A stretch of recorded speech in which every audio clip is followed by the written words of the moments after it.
I'm Monique El-Faizy, Features Director at Large for Travora.com. A lot of people have their first baby and they think their traveling days are behind them.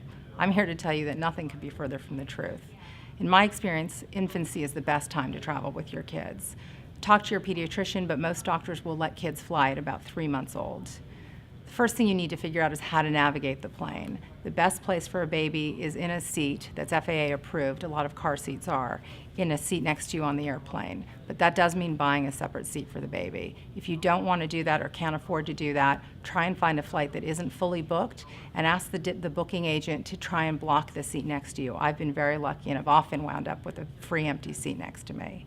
If you're traveling to Europe, an infancy is a fantastic time to travel internationally because if babies aren't sleeping regularly, jet lag just doesn't make that much of a difference. Many European carriers have bassinets that hang on the bulkhead in front of your seat or in the aisles.